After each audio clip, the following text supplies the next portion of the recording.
اللہ کا ہمسر کوئی نہیں ہے۔ ہمسر کا مطلب اللہ جیسا، وَلَمْ يَكُنْ لَهُ كُفُوًا أَحَدٌ، اللہ جیسا کوئی نہیں۔ صفات اور ذات کو توحید میں رب العزت نے یوں بیان فرمایا۔ میں آپ کے سامنے یہ قرآن کریم کی آیات سے استدلال کر رہا ہوں، اب توجہ رکھنا۔ یہ جو علم غیب کے معاملات ہیں، یہ جو اللہ کی معبود ہونا، اللہ کا مالک ہونا، خالق ہونا، اللہ کا مسجود ہونا، معبود برحق ہونا، یہ توحید ہے۔ توحید میں کسی قسم کی کوئی کمی نہیں چلے گی، یاد رکھنا۔ چھوٹی موٹی کمی بھی، چھوٹا موٹا فرق بھی اس میں آ گیا کوئی نہیں۔ رسول پاک صلی اللہ علیہ وآلہ وسلم سے کوئی شرک نعوذ باللہ ثابت نہیں ہے، لیکن رسول اللہ کو قرآن کریم نے کہا لَإِنْ أَشْرَكْتَ لَيَحْبَطَنَّ عَمَلُكَ وَلَتَكُونَنَّ مِنَ الْخَاسِرِينَ۔ میرے ہاتھ میں اللہ کا قرآن ہے، میں اس آیت کا ترجمہ کرتے ہوئے دل کانپ جاتا ہے کہ ذات پیغمبر کو رب العزت نے مخاطب فرمایا، میں اس کا ترجمہ اپنے الفاظ میں کروں، کیسے الفاظ ہوں؟ اردو کا دامن تو میرے پاس اس سے خالی ہے، یہ صرف عربی زبان ہے جس کی اندر اللہ پاک نے اتنی وسعت دی ہے کہ وہ اس مضمون کو بیان کر سکتا ہے۔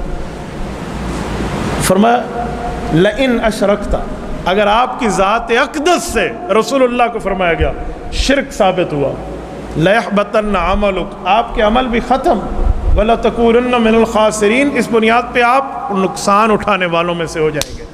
کوئی رسول اللہ سے شرک ثابت نہیں ہے، کوئی رسول اللہ کے اعمال ختم نہیں ہے، کوئی رسول اللہ کی نبوت ختم نہیں ہے، درجہ پیغمبری سب ایک طرف، ایک درجہ رسول اللہ ایک طرف، فضیلتیں تمام انبیاء کی ایک طرف، ایک ہمارے پاک پیغمبر کی فضیلت ایک طرف، درجے معجزات رتبات و مقامات و مرتبات تمام انبیاء کے ایک طرف، رسول اللہ کے تنہا ایک طرف۔ لیکن اس ذات اقدس کو بھی عقیدہ توحید میں اتنا پابند فرما کر رب نے فرمایا کہ شرک آپ سے بھی نہیں ہونا چاہیے، شرک کا مسئلہ آپ سے بھی نہیں ہے۔ تو رسول اللہ کی ذات اقدس کو یہ فرمایا گیا، ہم کہاں، ہماری عوام کہاں، ہماری ذات کہاں، ہمارے معاملات کہاں۔ تو شرک ایسی چیز ہے، یاد رکھنا، شرک کو کسی چیز میں قریب نہ آنے میں۔ توحید کے نظر یہ لا الہ الا اللہ ہے، اسے کہتے ہیں اللہ کے علاوہ پکارنے قابل، حاجت روائی، مشکل کشائی، بگڑی بنانے والا، مختار کل، سب کچھ جاننے والے فقط اللہ، اس میں کسی اور کا کوئی عمل دخل نہیں ہے۔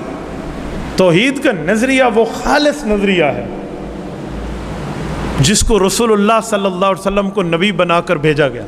یاد رکھیں 1,24,000 کم و بیش انبیاء ہیں، ہر نبی کا کلمہ مشہور ہے، لا الہ الا اللہ آدم صفی اللہ، لا الہ الا اللہ نوح نجی اللہ، لا الہ الا اللہ ابراہیم خلیل اللہ، لا الہ الا اللہ اسماعیل ذبیح اللہ، لا الہ الا اللہ یوسف صدیق اللہ، لا الہ الا اللہ موسیٰ کلیم اللہ، لا الہ الا اللہ عیسیٰ روح اللہ، لا الہ الا اللہ محمد الرسول اللہ۔ اور حضرت ادریس کا تھا لا الہ الا اللہ ادریس خلیفۃ اللہ، یا داؤد خلیفۃ اللہ۔ یہ جو کلمے ہیں انبیاء کے، یہ جو دعوتیں انبیاء کی، یہ جو نظریہ اور انبیاء کا بیانیہ بتایا جا رہا ہے، توحید سب میں ایک ہے۔ لا الہ الا اللہ حضرت آدم سے لے کر رسول اللہ تک ایک ہی رہا ہے۔ رسالت احکام کی تبدیلی ہوئی ہے اپنے اپنے نبی کے دور میں، احکامات بدلے، کس نبی میں کون سا حکم، کسی نبی کی شریعت میں کون، توحید نہیں بدلی، اللہ کی وحدانیت کا معاملہ نہیں بدلا، وحدہ لا شریک ہونے کے معاملات نہیں بدلے، حاجت روا مشکل کشا فقط اللہ کو تمام انبیاء کی امتوں نے مانا ہے۔ توحید وہی ہے، ہم اور حضرت آدم علیہ السلام کی شریعت توحید میں ایک ہے، ہم اور حضرت نوح علیہ السلام کی شریعت توحید میں ایک ہے، حضرت نوح سے لے کر حضرت رسول اللہ صلی اللہ علیہ وسلم کی ذات اقدس تک توحید میں ہم ایک ہیں۔ احکام رسالت بدلتے ہیں، احکام شریعت میں وقتی طور پہ جو معاملات میں لوگوں کو دیکھ کر، جیسے موسیٰ علیہ السلام کی قوم پر کتنی نمازیں تھیں؟ 50 نمازیں، اور ہم پہ کتنی ہیں؟